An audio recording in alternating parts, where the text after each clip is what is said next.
Hello everyone, I'm Poornima and welcome back to Amma's Healthy Recipes.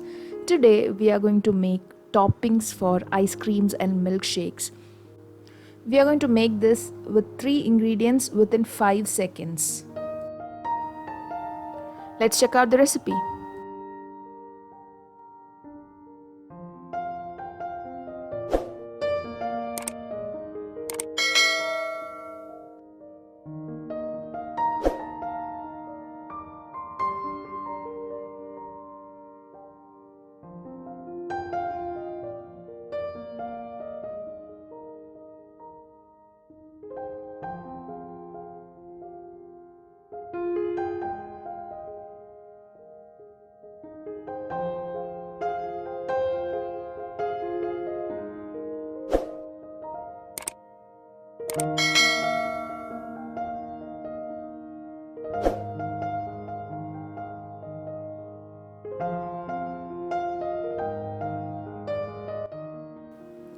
If you like the video, then subscribe, like, comment and share. See you soon with a new video. Until then, bye.